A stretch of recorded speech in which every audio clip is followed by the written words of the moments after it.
What's up everyone, Kriddle here, and I wanted to make a quick video.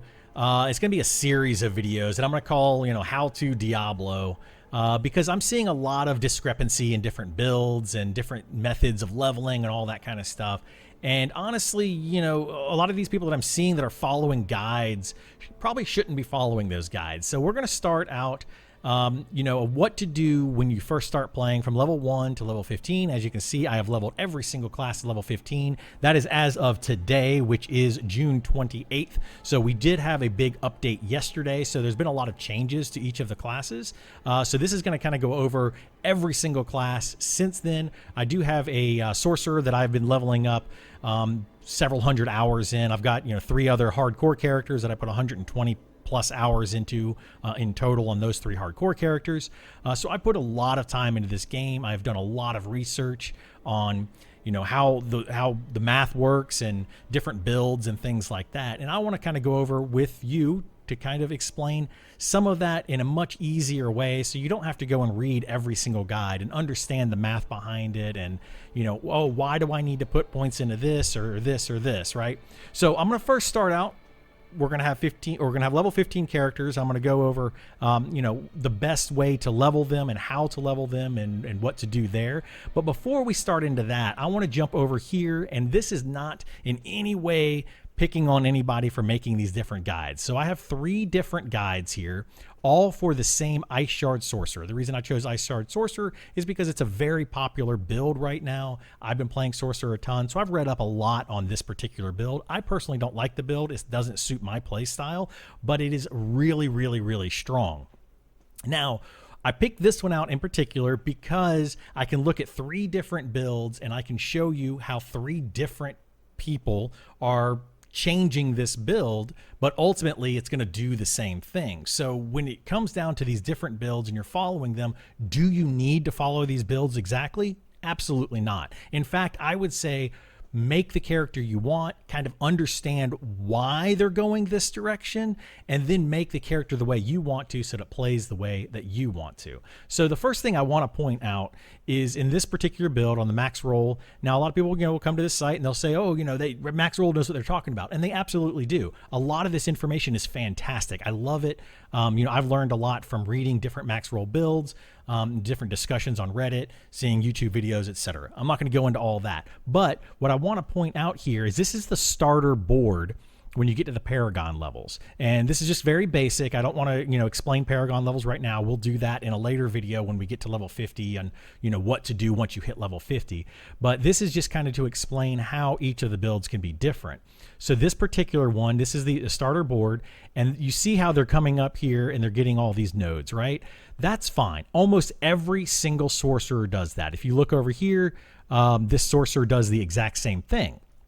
However, when you get to right here, this particular person chose to get this node right here. Why did they do that? It's not necessary. In fact, it's better to get this node. So if you're following this build exactly, you're going to end up being less powerful than you could potentially be. So what I'm trying to say here is instead of getting this node, you would get this one. So that would just move over. You would lose 5 strength, which you don't really need on a sorcerer, and you would gain 5 intelligence, which is equivalent to half a percentage point of damage, because every 10 intelligence is equal to 1 point of base damage on your weapon. I can show that to you if you want to see it, but again, we're not trying to get into that much detail right now. From here, I would say don't put a point here, or sorry, you do have to put a point here, but then you can go this way, right, and you get to this one, or you can go this way. So what this is going to ultimately do is just change 1 point from here to here. That's literally all you need to do. 1 point, right? Then this point here, why you have a point here and you don't have a point up here when you have the destruction glyph in here. So if you were to put the destruction glyph in here, you're going to have, the bonus damage to critical strikes, 2% at level 1, and then obviously when you get that thing to level 21 or whatever, it's going to go up from there. So you're going to have potentially a bonus of 10% damage that you're missing just by not putting in a point right there. If you go over here to this build shows you that it's going up this way. It's grabbing that point, And you can either get this one or this one. It doesn't matter in that situation because this one is the exact same thing as this one, and it'll allow you to still connect these points. They also grab this one because they know that if you put the destruction in here, they know that that's going to be an additional 10% damage from one Paragon node. One. So it's just 1 point to get 10% more damage at glyph level 21 or whatever your glyph level is. You're going to get that much more damage. Ultimately, what do you need here? You just want that critical strike damage to do 12% more damage. That's what you're looking at, is that times damage. Again, we're going to go into that information down the road, but I wanted to point that out. This particular build here is the same exact build, but they just kind of tell you, just go up, and surrounding nodes and grab those nodes. They don't really tell you where to path and how to get there and the best way to get there. They just assume you're going to figure it out. So I'm just using this as an example to point out there's different ways you can get to the same ultimate build, and some ways are going to be better than others, and I'm sure there's reasons for everybody doing the different routes that they go and whatnot. But ultimately, I think it's going to be best that where you're putting points and why you're putting points there. You don't need to necessarily know the math behind it and exactly what it's doing, but know which way to go is better. Like putting a point into intelligence versus putting it into wisdom versus putting it into dexterity or strength based on the character that you're using. So that's going to be the point or the goal of this series of videos. So like I said, as we started out, I have every class to level 15 since June 28th, which yesterday, June 27th, was the big update, changing a lot of different things in the classes, and I'm going to tell you how I would level them up. So in this video, we're just going to kind of go from level 1 to 15. Pretty simple. So let's check it out. Okay, so starting from level 1 to get to about level 10, what you want to do is, if you're doing the main story quest, great, you can start the game doing the main story quest, or if you've already done the main story quest, you can skip that. There's a little toggle that you can do to skip that once you have finished it. If you start with the main story quest, you're going to start down here in this area, and you're going to move this way up towards Kyovashad. If you start after the main story quest, you're going to start in Kyovashad. So once you start your level 1 character, either one that you do, just work your way up to Kyovashad. If you start in Kyovashad, I recommend to just come down here and fight some enemies and kind of clear out this area.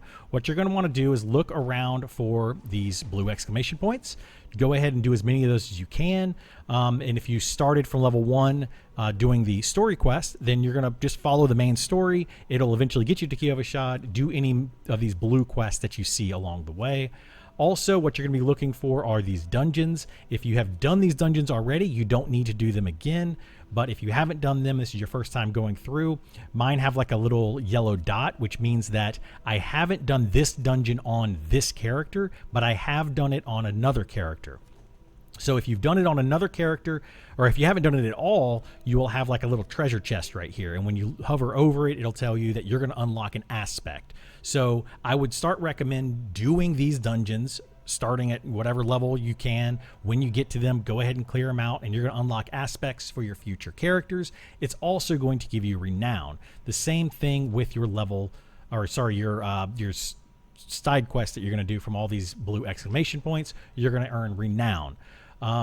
I recommend doing both of those things for any character that you start up, even starting in Season 1. They are going to be making some slight changes in Season 1. If you already have this map filled in, it will already be filled in.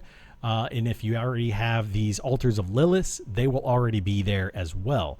But if you are just now starting that, look around for the Altars of Lilith, grab those, do the dungeons, especially the ones that have either a dot or a treasure chest next to them, so you can unlock those aspects, and they will give you a green check mark once you have finished them.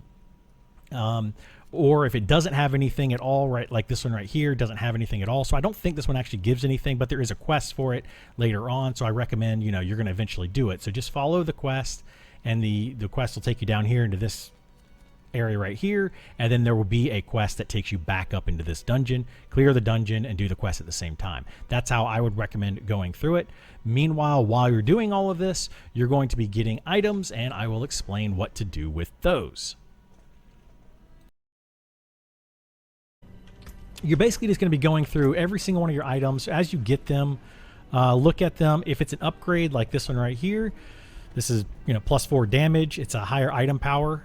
One of the things that you can do is go into your gameplay here. Is it under gameplay? Yeah. An advanced tooltip, compare and advanced tooltip information. These are not checked by default. You want to go ahead and check these. Definitely, if you haven't done this at this point, go ahead and do it now at level 10 and come back here and take a look at all of your items. You'll be able to compare. If it's not showing the compare, see where it says to hit shift if you're on a controller, or if you're using a controller, whatever button it says to compare down there, you hit that and then it'll stay on for the rest of that session. So you want to look for anything green. If you see green and it's a plus, I would say go ahead and do it. Look at the item power. This particular item is a 19 item power upgrade, which is a huge upgrade. So you might as well go ahead and swap that out. Go to the next item and just keep doing that for every single item you see. You should be doing this as you're going through your leveling process. Every time you pick up something or every once in a while, just look in here and see if you're going to get an upgrade. Even if it's a gray item like this one right here, it's a gray item, but it's an item power upgrade and it's going to give you more armor. I would say go ahead and do it for now. Later on, that's not necessarily going to be the case. But for now, if you see that armor going up, go ahead and wear it. This one's another item upgrade. That's an upgrade. That's an upgrade. Whoops, I clicked that one twice. Not an upgrade. Another upgrade there. No upgrade. So as you can see, I'm just going forth and just whatever item has green in it, if there's a bunch of green, click it. And go ahead and equip that item. It'll automatically go into the slot that you want. And as you do that, you're going to continually gain power here.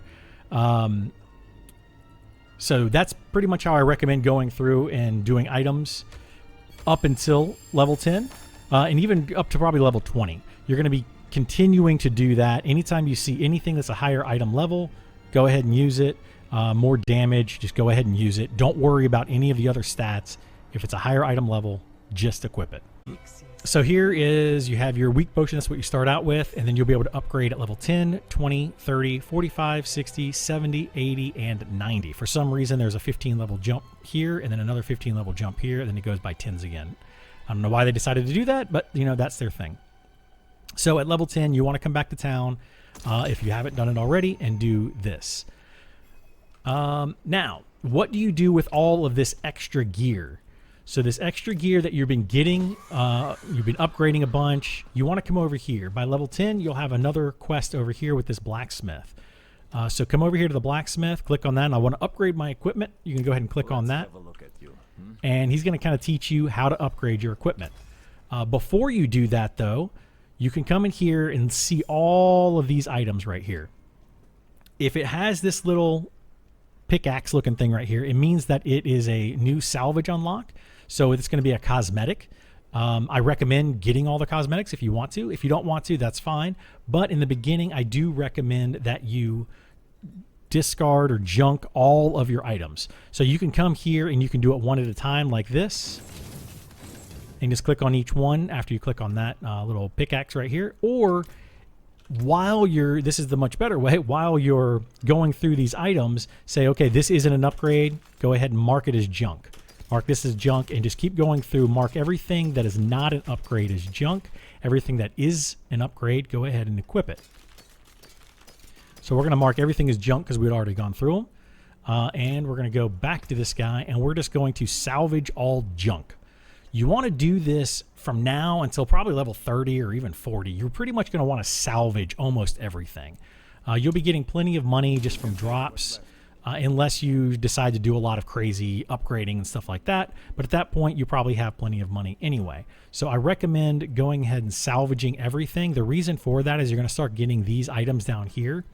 And these are going to be used for upgrades later on. You're also going to be unlocking the cosmetics that you may want to change to and that kind of thing. Once you've done that, you can come here, since you're level 10 now, you can come here to the upgrade. And you can upgrade any item. For this quest in particular, I just say, you know, grab your weapon, one of your weapons. I'm just going to grab this weapon here because it's my best weapon, and I'm just going to upgrade it once.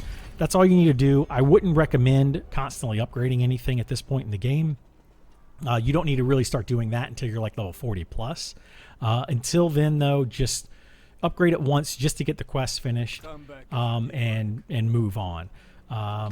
So that's pretty much it going up to level 10. Okay, now besides all of that stuff that we've already talked about, you also want to be doing these events that are going to be popping up all over the place. If you see these events, they're little orange circles with like a little triangle thing in the middle.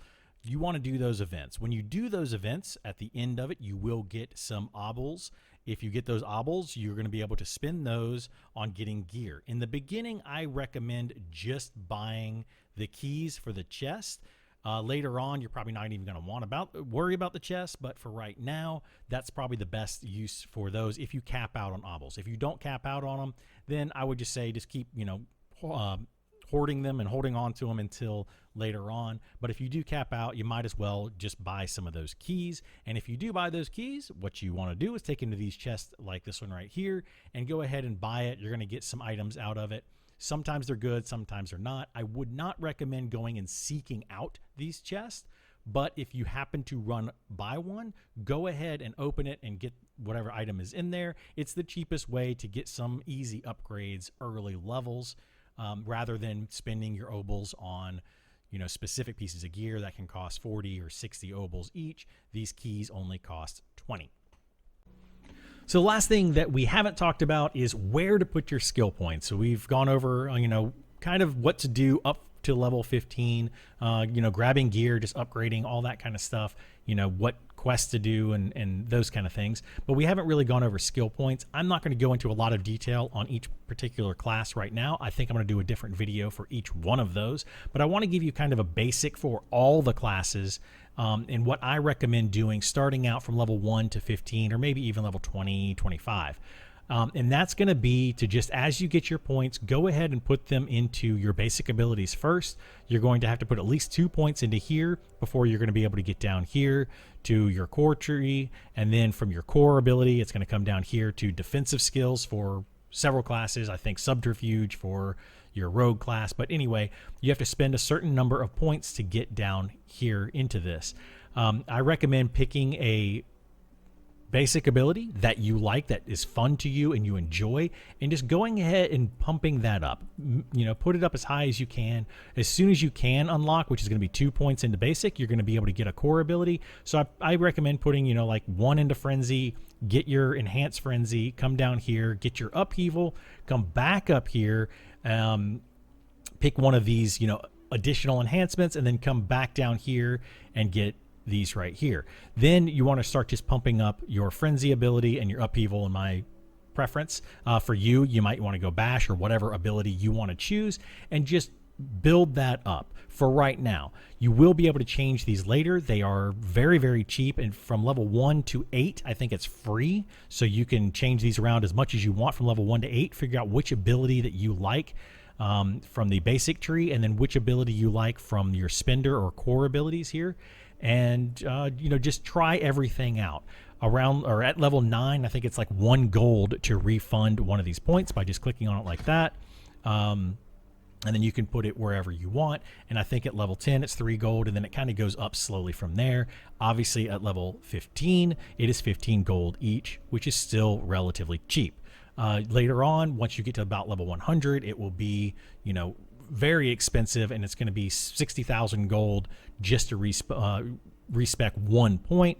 But at that point, you're probably going to know what you want for your build. So I recommend at this early stage, try everything out, try out the spenders, try out the basic attacks, and just build those up. It's going to help you get to those higher levels and much faster than trying to go down here and say, oh, I'm going to use I want to use this charge all the time to do all my damage. No, that's in my opinion, that is not the way to go.